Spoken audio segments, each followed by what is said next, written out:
high densidad. Las de alta densidad, ¿qué transportan? Hacen un transporte opuesto, ¿no? Toman el colesterol de los tejidos y lo transportan al hígado para que ahí se modifique. El colesterol va a formar parte, por ejemplo, de la secreción biliar, de la bilis. Pero la LDL transporta triglicéridos, la VLDL transporta colesterol, pero desde el hígado hacia los órganos periféricos. ¿Ya? Por ejemplo, son funciones, ¿no?, de síntesis. Por lo tanto, si la función está alterada, todas estas se van a alterar. Por ejemplo, los pacientes con cirrosis son pacientes en los que los hepatocitos han sido dañados. O sea, lo más común, alcoholismo, el alcohol daña el hígado, o hepatitis crónica, la hepatitis B. Entonces, el espacio ocupado por los hepatocitos se reemplaza por tejido fibroso. Entonces tienen menos hepatocitos que una persona normal. Por lo tanto, empiezan a producir menos albúmina, menos globulina, van a tener problemas de coagulación, ¿no es cierto?, entre otras cosas. ¿No? También van a regular el metabolismo de los carbohidratos y las proteínas. Van a favorecer o van a participar en la glucogenólisis, síntesis de glucógeno, ya que los hepatocitos van a almacenar glucógeno, ¿no es cierto? La gluconeogénesis, que es la síntesis de glucosa a partir de otros azúcares, de otros elementos como aminoácidos, ¿cierto? O también van a eliminar el amoníaco sanguíneo, producto del metabolismo proteico, convirtiéndolo a urea, que es más soluble, y esta se puede eliminar por la orina, porque el amoníaco no es soluble. Entonces, ¿de dónde viene el amoníaco, como ya les dije? De la desaminación de los aminoácidos, del metabolismo de las proteínas y aminoácidos. Y también acción bacteriana. Ahora, el amoníaco normalmente no se acumula, pero los pacientes cirróticos sí acumulan amoníaco. El problema del amoníaco es que es una sustancia liposoluble, puede atravesar la barrera hematoencefálica y se produce confusión. Los pacientes con cirrosis tienen usualmente confusión mental, están aletargados, ¿no?, por el amoníaco, ¿no? También participa en el metabolismo de lípidos, ¿cierto? Los hepatocitos van a almacenar lípidos y sobre todo vitamina A. ¿No? Vamos a ver más adelante, ¿cierto? Saben que los kilomicrones es la forma en que se absorbe muchos lípidos en el intestino, ¿cierto? Estos se van a dividir en ácidos grasos y a través a partir de estos ácidos grasos se puede formar una vía de metabolismo para la producción de carbohidratos, ¿no es cierto? La vía de los cuerpos cetónicos.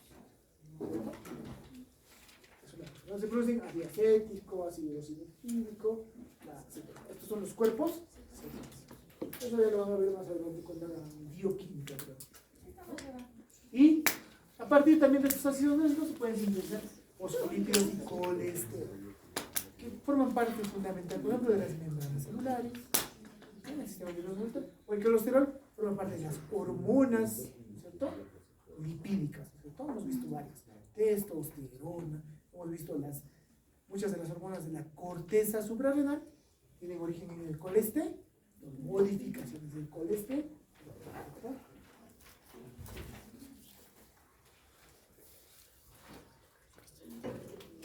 También va a participar en la regulación de las vitaminas, ¿no? La vitamina A se va a almacenar en el espacio de Dice a través de las células de Ito. Vamos a ver. También va a participar en el metabolismo de la vitamina A, se almacena aquí, ¿no? Y se va a formar una forma inactiva de vitamina D, el calcio diol, ¿no?, precursor del calcio. ¿Okay? Normalmente, ¿dónde se va a terminar de metabolizar? En el riñón, ¿no? En el riñón se va a activar y va a pasar a ser el calcitriol, ¿no? También la vitamina K, ¿no?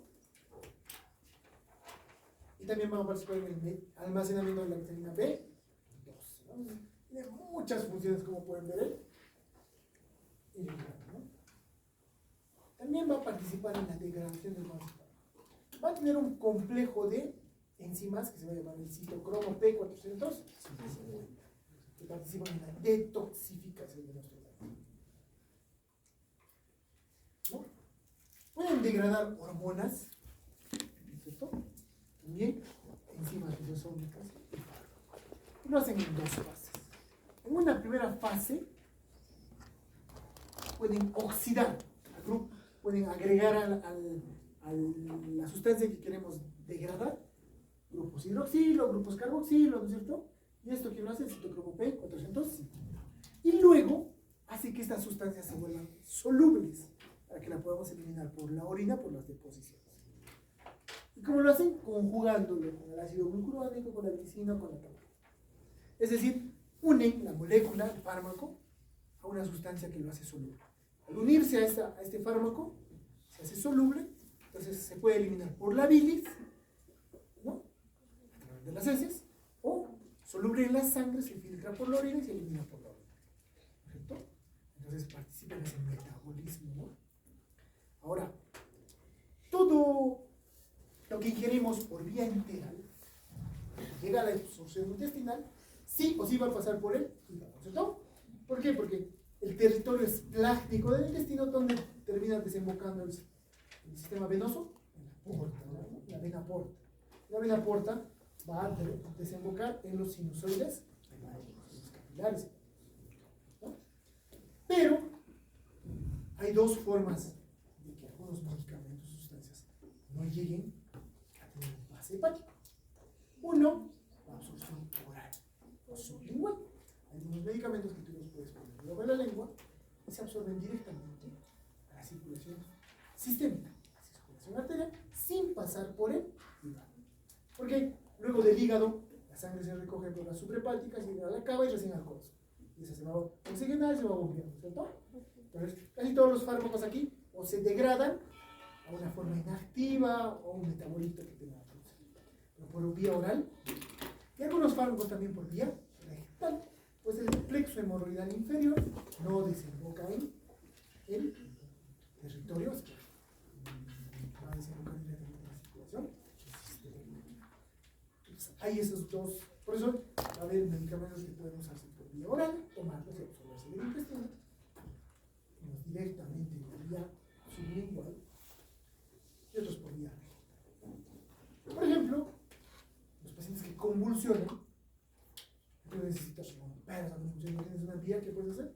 Puedes darle diazepam, que es un medicamento que se usa para las convulsiones, por vía rectal. Con una jeringa que pones en el recto, se va a absorber rápido, porque no va a pasar por el hígado, va a tener un efecto, ¿no?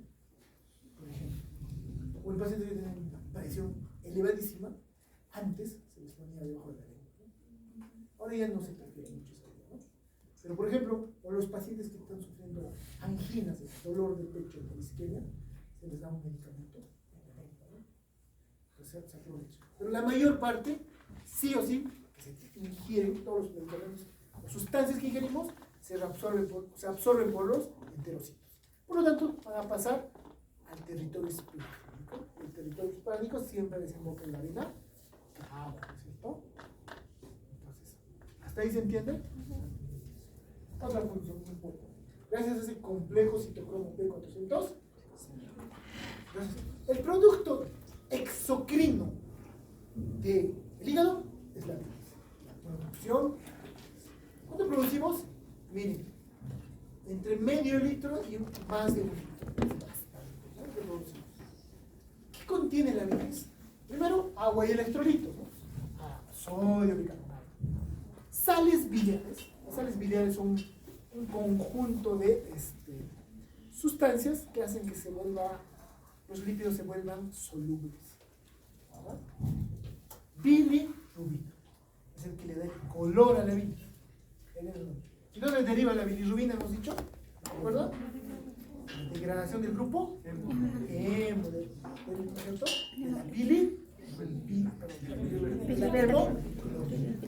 La hemoglobina tiene dos partes. La hemoglobina es proteína, se degrada en aminoácidos y se reutiliza. En el grupo hemo es una porfirina con hierro. Se transporta al hígado a través de la proteína como la hepcidina.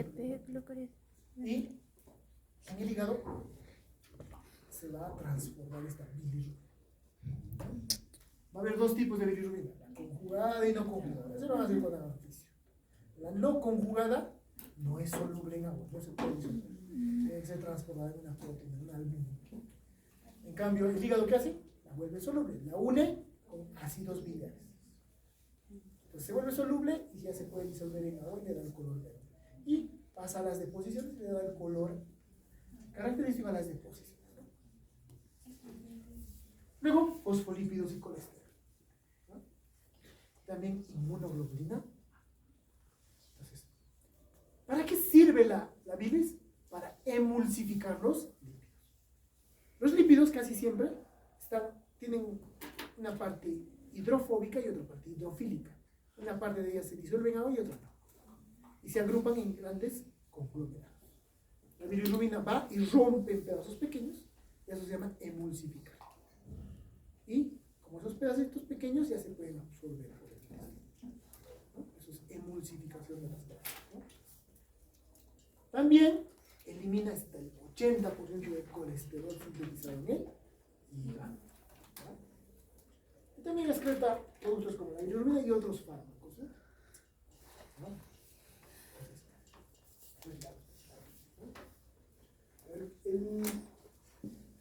Todo la circulación enterohepática de la bilis, los ácidos biliares es muy compleja, ¿no? Se llama beneficio.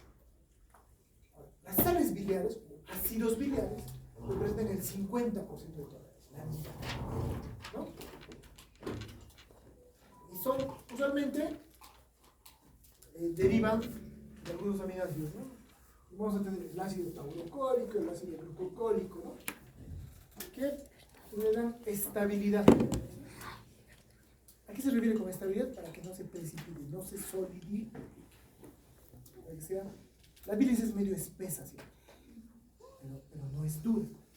Cuando se precipita, forma lo que son los cálculos o piedras biliares. Entonces, normalmente estos elementos hacen que no se precipite, ¿no? Eso lo van a ver sobre todo en fisio, ¿no? Van a ver que hay ácidos biliares primarios, secundarios. Y lo de la bilirrubina que ya hemos visto, que deriva de la hemoglobina, ¿no? Eso ya la carne, ¿no? Ya saben que el hígado tiene doble aporte vascular. Perihepática, que va a dar el 75% normalmente de oxígeno, pero solo es el 25% de sangre. Que lleva sangre oxigenada. Básicamente, ¿qué lleva? Oxígeno. Y en cambio, la vena porta, a través del sistema esplácnico, lleva nutrientes. Todos los nutrientes que se han absorbido en el intestino delgado, ¿no? Llegan aquí. ¿Cierto? Entonces, hay un primer plexo en el intestinal, los capilares, confluyen y forman la vena porta. Luego la vena porta va a dar sus dos ramas portales, derecha e izquierda, ¿no es cierto? Se ramifica y forma capilares. Ese va a ser el segundo lecho capilar. Y luego todo eso se recoge a través de las suprahepáticas que desembocan en la cava y eso termina en el corazón, ¿cierto? Eso ya lo saben, ¿cierto? Ya saben que el izquierdo acá va a tener un surco, ¿no es cierto?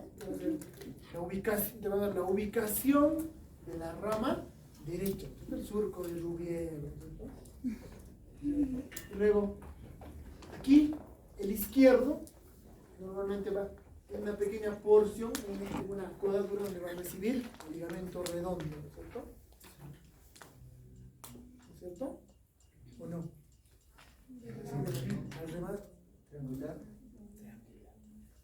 En el feto, normalmente, la rama izquierda recibe a la vena, una parte de la vena umbilical, recibe, la sangre va a llegar ahí. ¿Y dónde se une? ¿En qué parte? ¿Cómo se llama? El reparo atómico donde está esa unión. Porque va a haber el ligamento de Arancio después, que va a continuar hacia la vena cava, ¿no es cierto? Es una continuación del ligamento redondo, ¿no es cierto? ¿O no? Es anatomía, se supone. Ya no más, por favor. 14 minutos. El parénquima del hígado tiene muchas células, pero las más importantes son los hepatocitos. Los hepatocitos tienen forma de hexágono, como un cubo de 6 caras. Un cubo. Pero esto en general, no siempre es así.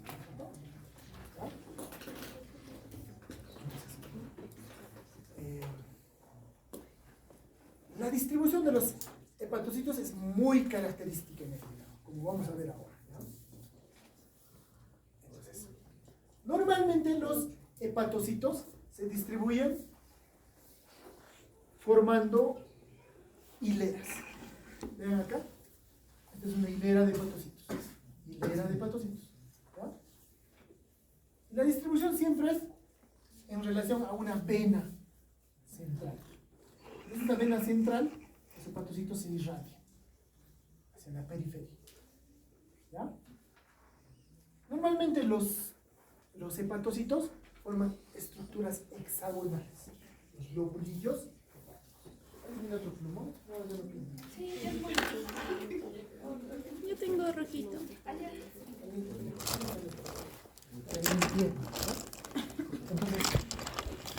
No sé si está azul. Creo que no. Entonces, los lobulillos, los lobulillos forman de hexágono. Ay. Obviamente es irregular, pero gráficamente le damos hexágono regular. ¿Ya? Entonces, el lobulillo hepático sería así, así, así, así, así. Y otro lobulillo adyacente va a estar aquí, aquí, aquí, aquí, y así, ¿cierto? Como un panal. Siempre en el centro de este lobulillo va a haber una vena central.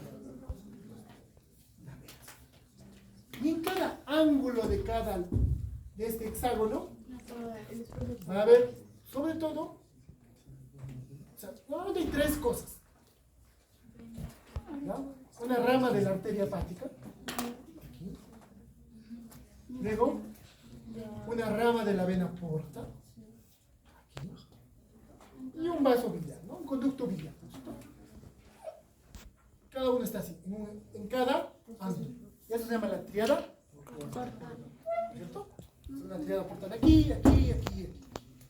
Normalmente la triada portal, la arteria da una rama, ¿sí?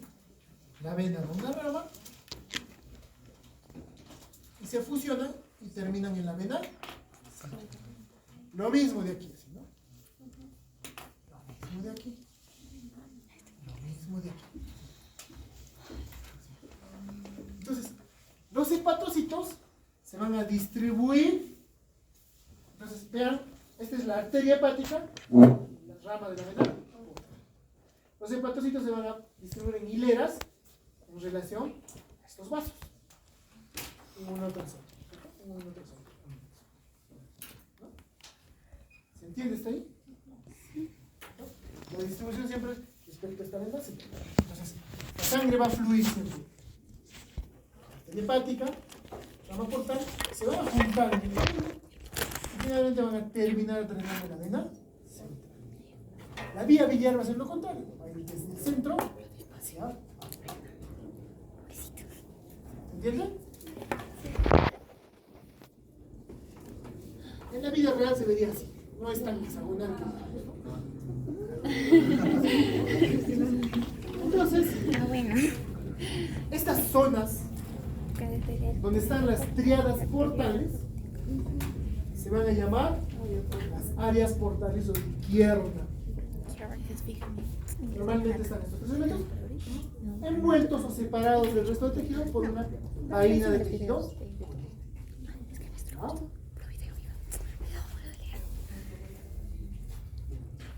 Estaríamos viendo esto, lo que les he dibujado es esto, ¿no? Sí. La central, las triadas. ¿Hasta ahí se entiende? Sí. ¿No es cierto? En forma esquemática sería así. Tanto la rama de la arteria como de la vena porta se van a fusionar y van a pegar. Y aquí están los hepatocitos. Normalmente los hepatocitos más externos, ahora, cada hexágono está separado del hexágono adyacente por tejido conjuntivo. ¿Ya? ¿Se entiende? Siempre. Y los hepatocitos más superficiales de esta zona, ¿sí? Forman una especie de capa que se va a llamar la placa limitante. ¿Ya? Son los hepatocitos más. Placa limitante. Entre la placa limitante, que son estos hepatocitos, y el tejido conectivo del área portal, va a haber un espacio. Ese espacio se llama el espacio de Mole. Es decir, aquí está la vaina del tejido conectivo. Entre estos hepatocitos y esta vaina, este espacito de acá es el espacio de Mole. ¿Por qué es importante el espacio de Mole? Porque es el inicio del drenaje linfático del hígado. Espacio de Mole. ¿Entienden? Ahí se entiende, ¿no es cierto? Sí. Entonces, hemos hablado entonces del espacio de Mole. Ahora, esto que hemos visto, esos hexágonos, es el lobulillo clásico, en el que la vena está en el centro, las triadas portales alrededor, ¿no es cierto? Entonces, este está en función a la distribución de la triada portal, ¿no? Pero algunos han tratado de buscar otros tipos de lobulillos, como el lobulillo portal.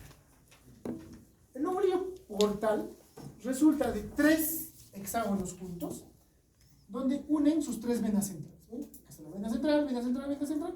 Si uno de las 3 venas centrales de tres lobulillos clásicos, resulta un triángulo, ¿no es cierto? Y a ese triángulo le llaman lobulillo portal. Obviamente esto es imaginario, porque en la histología siempre vemos ese hexágono, ¿no es cierto? Entonces, este está en función al drenaje biliar. ¿Por qué? Porque la tríada portal está aquí, ¿no es cierto? Y el centro de este triángulo estaría una tríada portal. Esta tríada portal recibe la bilis de toda esta zona triangular. Entonces es una distribución en función al flujo biliar. ¿Por qué? Porque la bilis de todo este triángulo va a drenar aquí. El triángulo adyacente en este, ¿no es cierto? Está en función al drenaje biliar. ¿Se entiende? Sí. De una forma. Hasta ahí van 2 formas. Y finalmente está el acino hepático o derrapa, que está basado en el flujo sanguíneo arterial.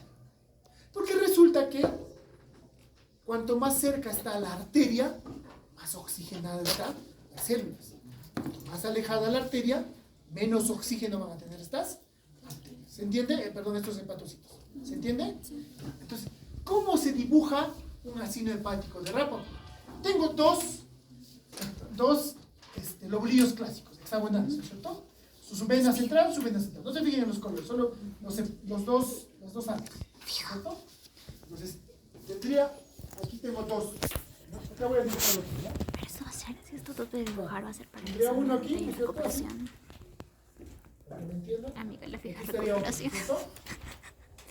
Y sus venas centrales.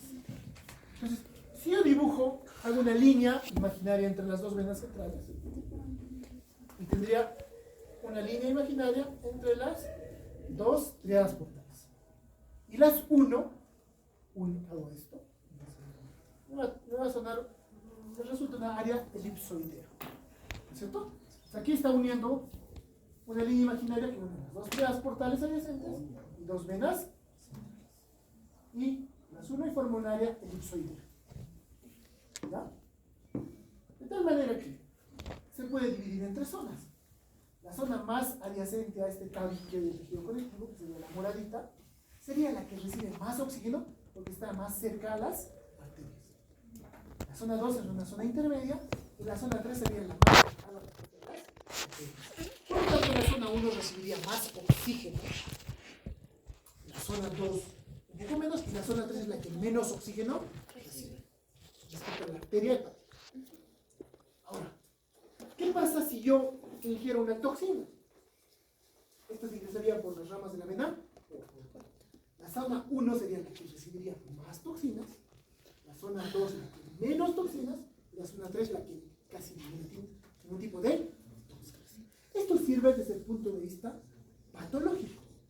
Por ejemplo, si yo tengo una necrosis del hígado, la parte del hígado se muere, yo puedo saber si ha sido por falta de oxígeno. ¿Por qué? Si al examinar el hígado veo que predominantemente las zonas de los hepatocitos que se han muerto en la zona 1, probablemente es una lesión por toxinas. No puede ser por isquemia, porque la zona 1 difícilmente es isquemia, pero sí recibe muchas toxinas. Pero si yo veo que la zona que se ha necrosado, o sea, dañado más, en la zona 3, lo más probable es que sea por falta de oxígeno. Entonces, las diferentes enfermedades dan diferentes patrones de lesiones. Se puede lesionar más la zona 1, más la zona 2, más la zona 3, pero de acuerdo, así es, en función a la toxina o en función al aporte de oxígeno. Entonces, para esto sirve el ácido hepático de Rapa. Está en función a la oxigenación y a la toxicidad por toxinas. Por ejemplo, los pacientes que ingieren paracetamol en grandes cantidades, se les puede dañar el hígado. Entonces, ¿en qué zona predominantemente va a haber daño de los hepatocitos? En la zona 1. Entonces, si yo reviso todo el hígado, todas las zonas 1 van a estar dañadas y las zonas 3 van a estar sanas. Entonces yo puedo decir, este es un daño por una toxina. ¿Se entiende? Entonces, ahí está, la zona 1, zona 2, zona 3, ¿cierto? Listo. Lo que ya les expliqué, ¿no es cierto? Entonces, ahora, normalmente hemos dicho que entre la arteria y la vena va a haber una comunicación de vasos. Toda unión arteriovenosa es usualmente a través de capilares, ¿cierto? Estos dos van a ser capilares, pero son capilares sinusoidales, capilares dilatados con muchos poros. Y esos capilares se llaman sinusoides. ¿Se entiende? Sinusoides. Obviamente, como cualquier vaso sanguíneo, está formado por células endoteliales. Pero también van a haber adheridas a estas células endoteliales, filtrando esta sangre, macrófagos. Unos macrófagos que viven permanentemente aquí. Las células de Q. ¿Cuál es su función? Fagocitosis de cualquier toxina. Emiten prolongaciones al interior del vaso y van revisando si alguna bacteria se ha metido, si alguna toxina y van fagocitando. Esa es su función. ¿Se entiende? Ahora, si ustedes pueden ver aquí está el vaso, la pared del vaso y la hilera de hepatocitos. Entre los hepatocitos y el vaso hay un pequeño espacio, ¿se dan cuenta? A ese se le llama el espacio perisinusoidal, porque está alrededor del sinusoide hepático. Espacio perisinusoidal de Gis. ¿Se entiende? Porque tengo el capilar aquí y los hepatocitos estarían aquí, ¿no? Así. Entonces, entre este espacio, ese es el espacio perisinusoidal de Gis.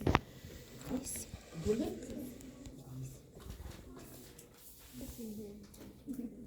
Entonces, ese es el esquema tridimensional del hígado, ¿no? Como pueden ver, es mucho más. Sí, horrible. Entonces, el espacio de Gis, entonces, es el espacio entre los hepatocitos y las células endoteliales del sinusoide hepático. Espacio perisinusoidal de Gis. Es un compartimento intermedio. ¿Por qué? Recuerden, la sangre va a llegar y va a ir filtrando por sus poros a este espacio. Y los hepatocitos van a tomar los nutrientes de esta zona.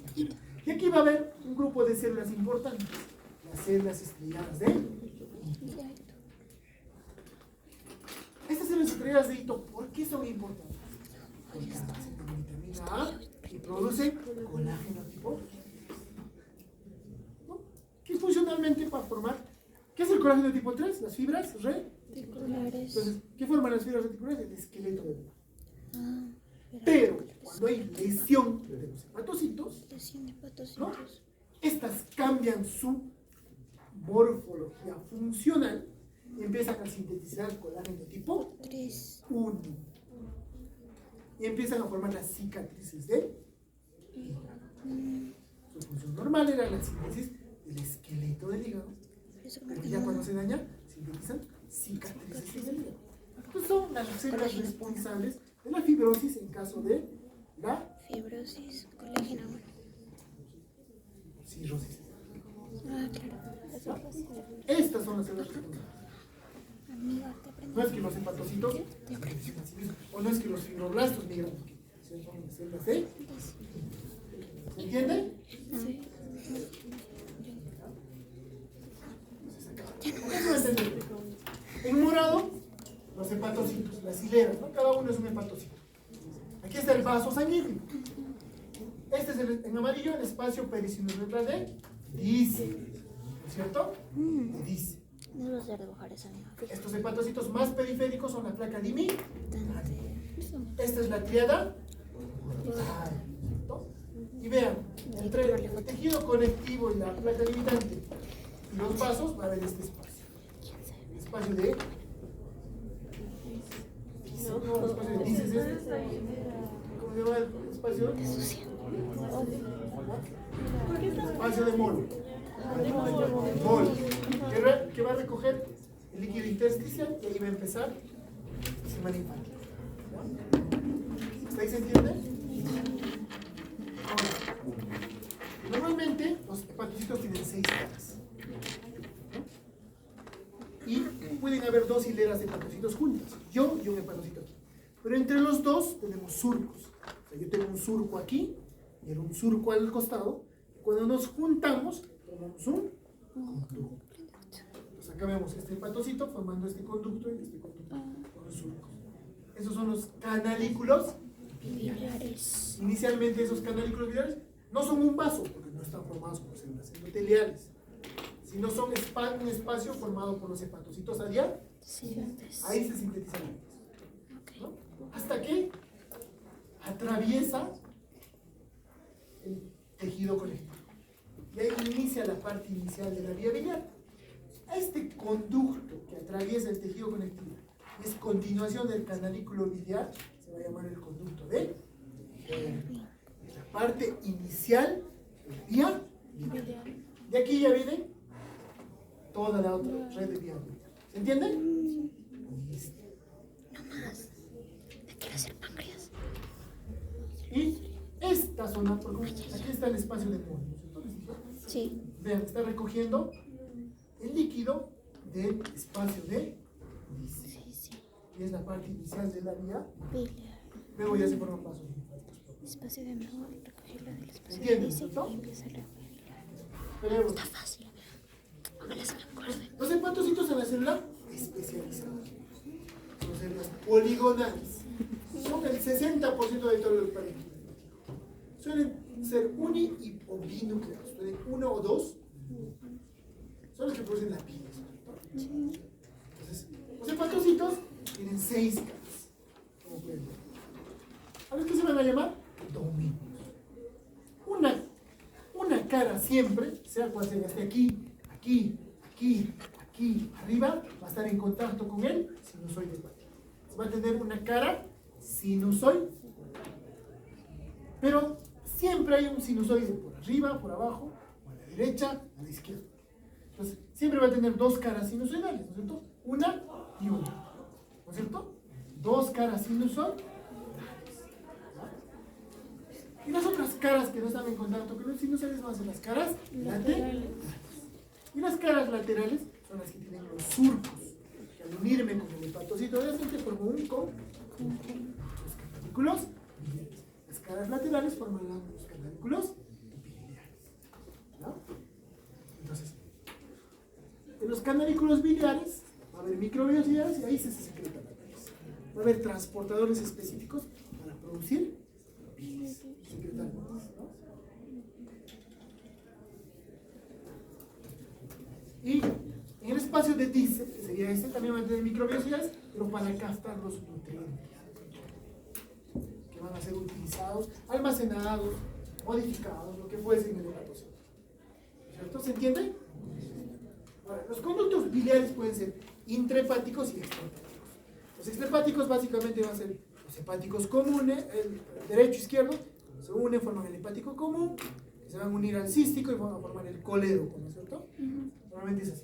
Pero los intrahepáticos son generalmente el derecho e izquierdo que penetran y forman granos, ¿no? Inicialmente son canalículos biliares. Hemos dicho, los dos surcos en los hepatocitos se funcionan y forman los canalículos que van a drenar en los colegios. Pero entre estos había un conducto. ¿Cómo se llama el conducto? De Henry, ¿no es cierto? Que era el que atravesaba la placa limitante y la cápsula de tejido conjuntivo.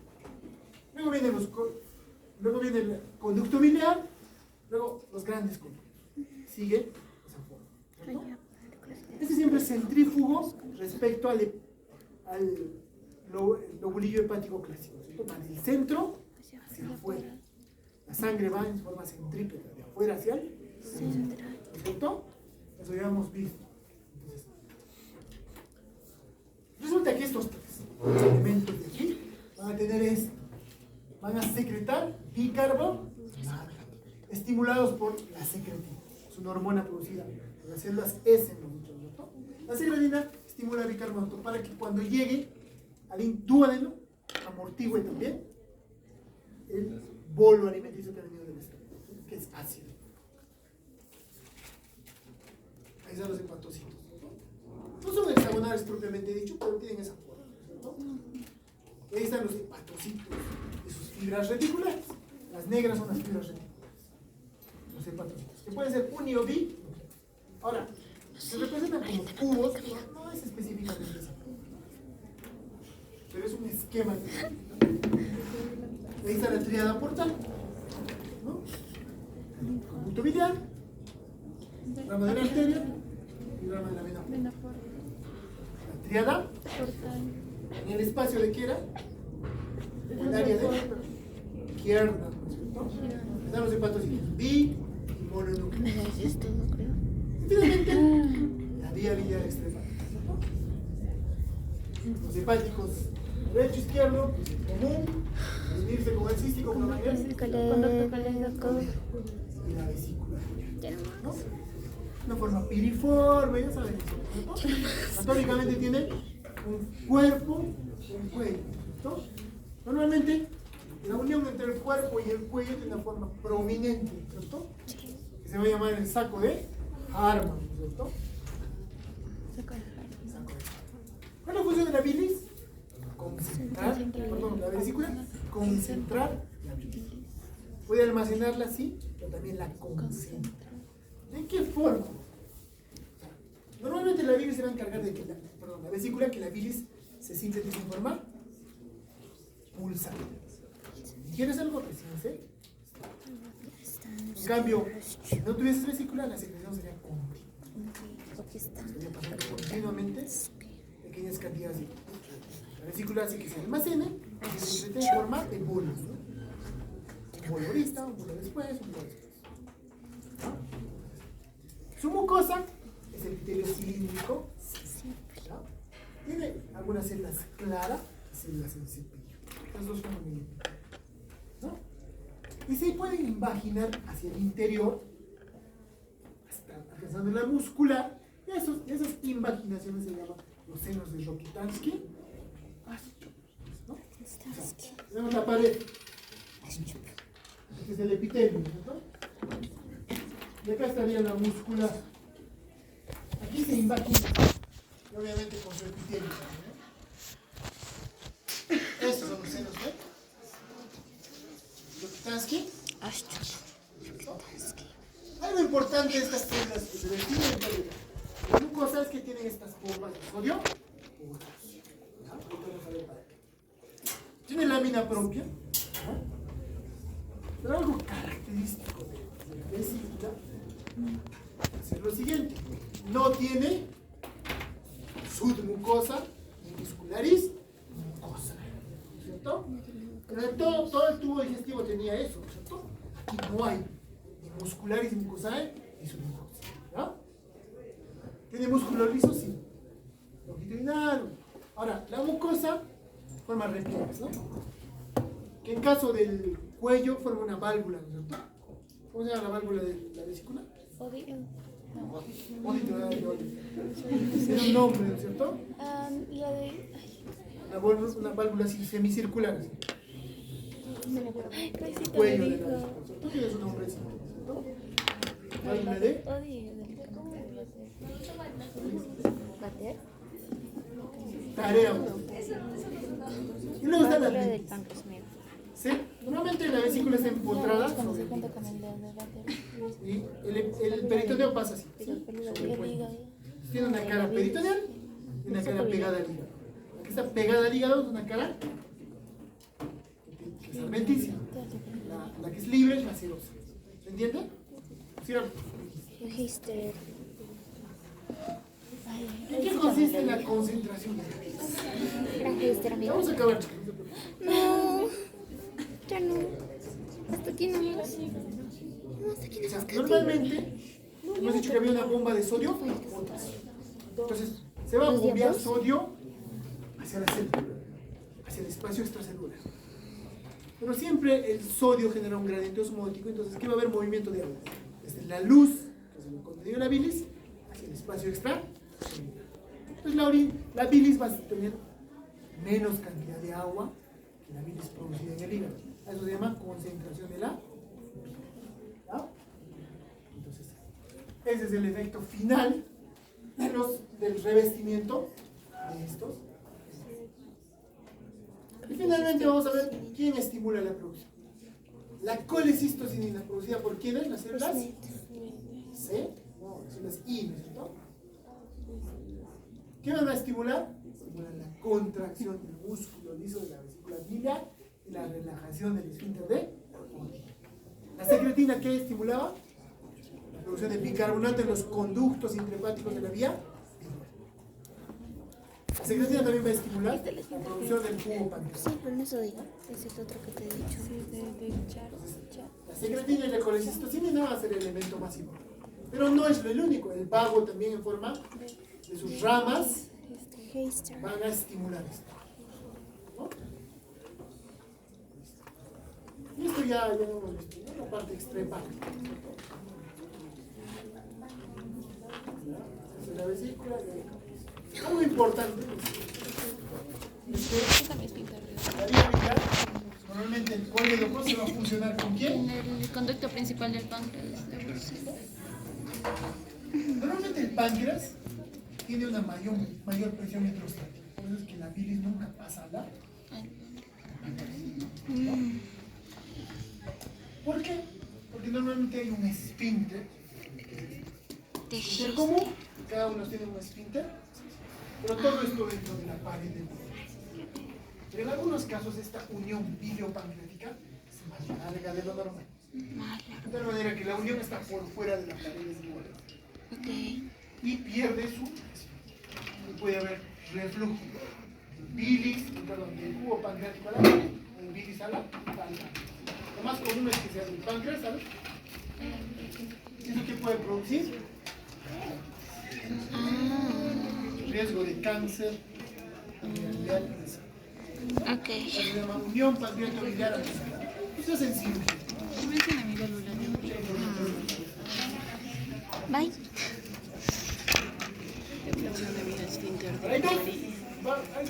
Hay dos canales comunes de la vía pancreática. Si hubieran dicho páncreas, Santorini y... Espérate, era Santorini y... Santorini.